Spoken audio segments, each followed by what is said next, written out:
to Major League Wrestling. Tonight, the best fighters on the planet step into the MLW ring, and anything can happen. This is MLW. Yeah. The 10-man gauntlet is set. Complete the task.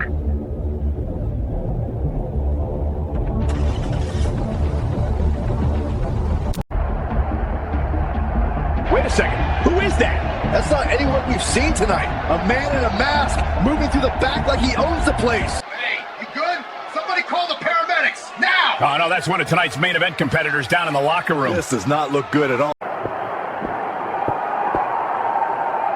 Task 1 is complete. Now complete your next task. I'll call you soon with further details. Understood. He has been sent to the nearest hospital. We will let you know about more information. Wow, this is crazy. Who is going to replace him in the gauntlet? Ladies and gentlemen, welcome to MLW. I am your host, the Rated R2K, and right now we have a match between Big E and Andre Chase. And right now, Big E is taking control of the match, giving Andre Chase combos after combos, then slamming him on his face. Big E came into this company about a few months ago saying that he wants to start off fresh. He felt like he left a wound in WWE and he does not want to go back to that, knowing that the New Day is there. And they want to rip him apart, knowing that he abandoned them. He did his best to come back, but the New Day feels like he did. The New Day turned his back on him, and right now, this is where Big E is at. He is in MLW, fighting for his life, fighting for a new opportunity, fighting for a new goal. And that goal is to be the best there is, the best there was, and the best there ever will be on MLW, and he misses the attack. The big body splash that Big E missed from off that top turnbuckle. Now, Andre Chase going for like a STF. Learned that from John Cena. But that's not enough for the big man, Big E. Chase throws him into the steel steps, getting hyped up for the crowd. But that's not enough to stop Big E, because Big E is one powerful man. We know Big E ever since the NXT days, where he was dominating every single opponent he laid hands on. Big E was the most talented, the most powerful, the most underrated superstar that was on NXT. Then he moved on to WWE. He made a pact with the New Day, Xavier Woods, and Kofi Kingston. Those three men throughout their career would run deep into the company, winning tag team championships, dominating, even turning heel at one point, just to prove that they are the most dominant trio in all sports entertainment. But now, Big E is on his own. He has no Xavier Woods. He has no Kofi Kingston. The only person he has is himself. And the only company he has is MLW. He left WWE years ago, knowing that he had a wound there, knowing that people would talk about the day that Big E would not come back to the New Day at all, because the New Day didn't want him in their faction. The New Day felt like Big E turned his back on him. And that's why Big E decided, you know what? Why go back to that? How about I start off fresh? How about I start off new? And how about I start off, oh my goodness, a spinning face plant right to the mat. But Big E kicks out of it. Andre Chase, on the other hand, not on MLW roster. He's from the NXT roster. And he decided to come on MLW to face Big E, just to put some respect on Andre Chase's name. And he goes for the cover. And that's not enough.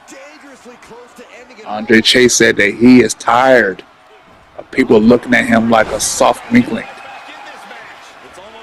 He wants to dominate this match. He wants to defeat Big E to let people know around the world that he can get the job done.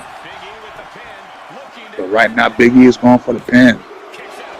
And Andre Chase gets his shoulder up at 2. Not gonna lie to you, I'm gonna keep it a buck with you. Big E with a big splash.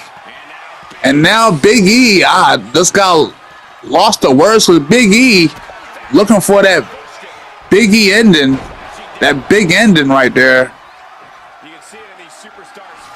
And now Andre Chase looking to finish off Big E, and now Andre Chase going, Big E overpowering Andre Chase. And now Big E gonna go for it one more time. He's gonna go for the big ending, and he lifts up Andre Chase and goes for the big ending right there. Is that it? 1, 2, 3. Oh, and Andre Chase kicks out of 2.5. Big E, he's not done. He's not done. He's thinking another one, another big ending from Big E. That's got to do it for Andre Chase. 1, 2, 3, and it's over. Big E winning his match against Andre Chase. The crowd is letting them know how. Oh, wait a minute. That's the Gunner. The Gunner R2K looking face to face with Big E. And we gonna find out how that's gonna turn out later on tonight. But right now we have another match, and we know who this man is. We know that this man has been through hell and back. We know that this man right here has done the unthinkable. We know that this man right here is a fighting champion. And you know at home, just like I know, that this man right here will do everything in his power to keep his respect and to keep his loyalty for this company and to keep his MLW middleweight championship. Ladies and gentlemen, boys and girls, children of all ages, I am your general manager of MLW, and this is the MLW middleweight champion. His name is El Tauro.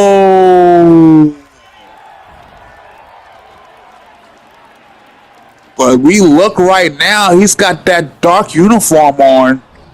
The same dark uniform on he used that night to defeat Kane, Dark Kane at that, for that MLW middleweight championship. And you see the Tauro flame sign right on the floor. Let you know that's his symbol. That's his symbol right there. That's the symbol that he represents. The Tauro sign.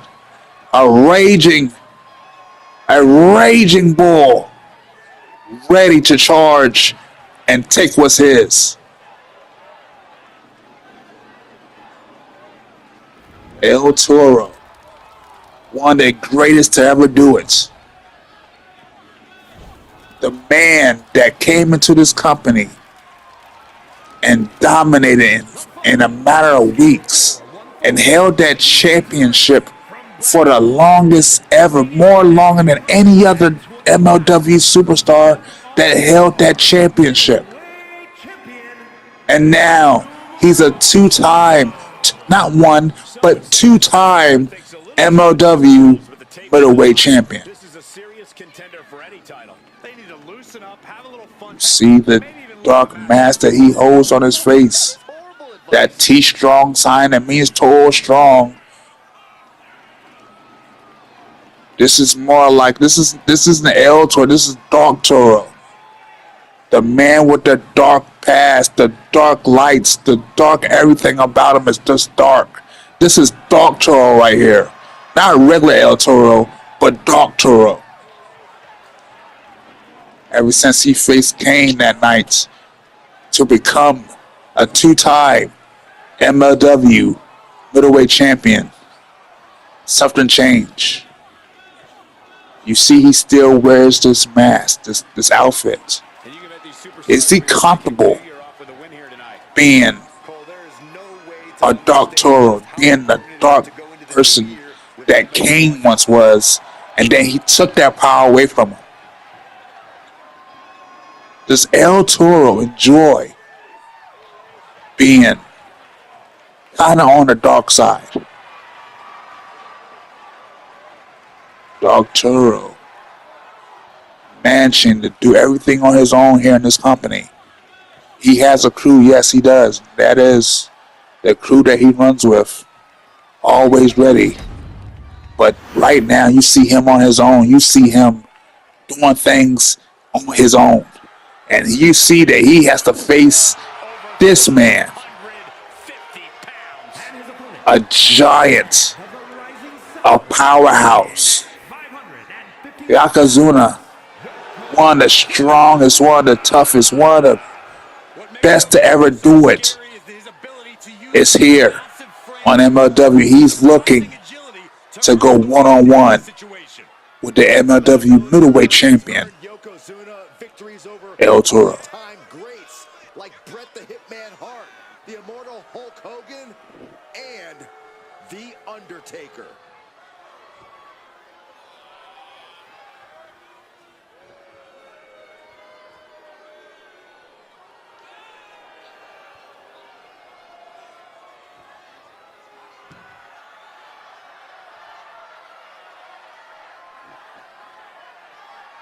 A little off topic here, but with the new year, Corey, have you made any resolutions? Me? You serious? I'm already perfect the way I am, Cole. But I sure as heck hope that Saxton made a resolution to be slightly less annoying.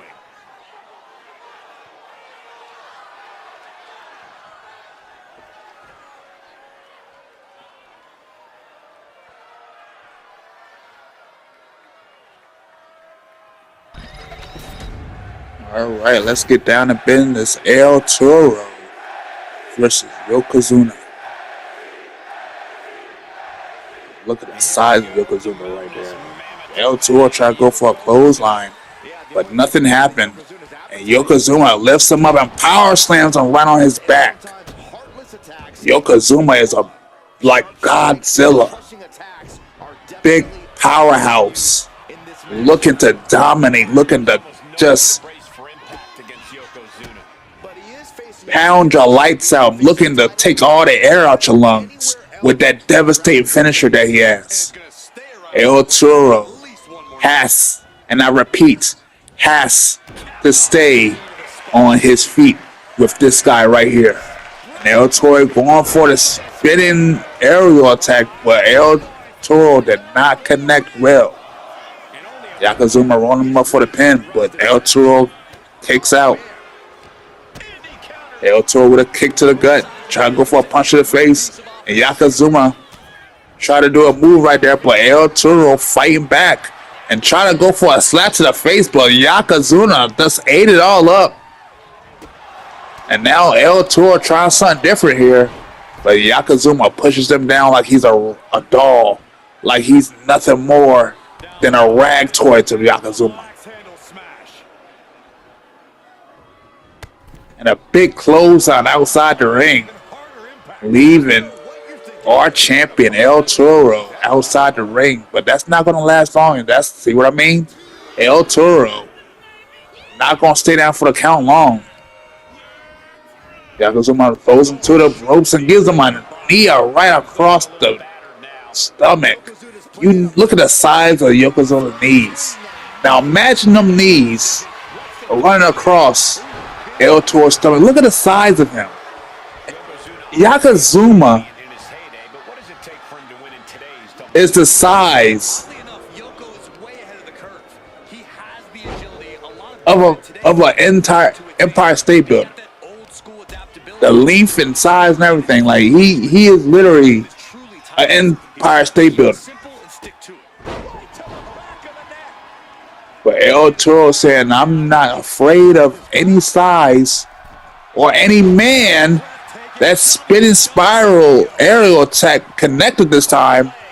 El Toro might be in trouble because Yokozuna is going for that submission, that Boston Crab. But look at that, El Toro thinking smart on his knees, knowing that Yokozuna cannot hold that for that long. This Toro stunner putting Yokozuna out, knocking the breath out of him, making sure that he has some type of advantage in this match. That Toro stunner will knock all the air out of you. And he goes for the diving sword. But no one was home. And look at this. Punch it right in the face. And a spinning elbow right across the face. El Toro. He said that he likes Titans. He likes fighting Titans more than he likes fighting people his size, because he feels like it's a better challenge. And right now, he's going through that challenge between him versus Yokozuna. And right now, El Toro is just bringing the fight to him. Just stomping away, stomping on his chest, making sure that he has no breathing left in him.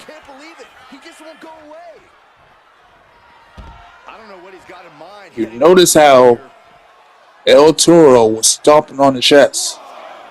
He wants to make sure that Yokozuna cannot breathe, has no air in this match.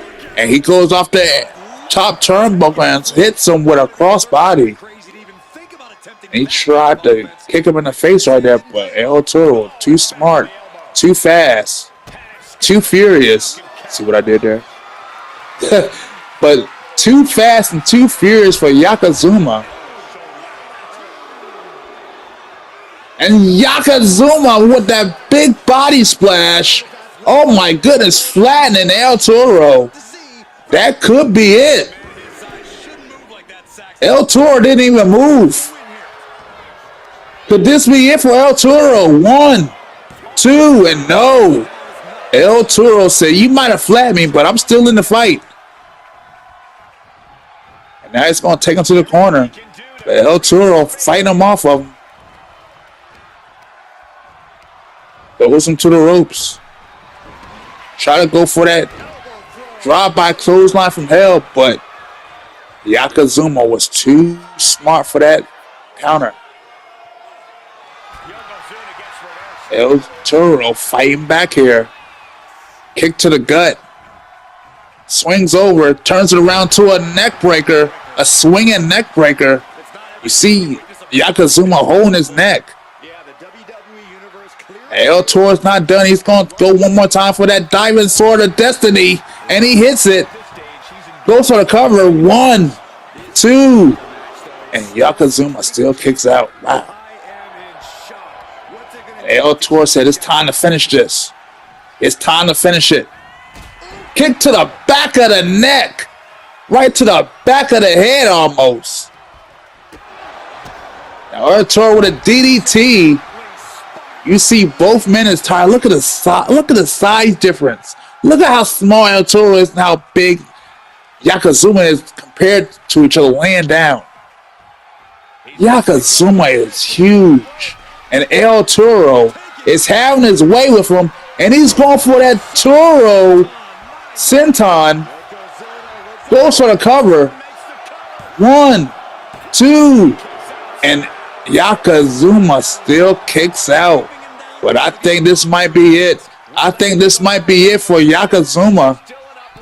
I think this might be it. Flips over. Oh, look at this. Look at the power. Look at the power of El Toro lifting up that big man. That big, huge man. The power of El Toro lives on.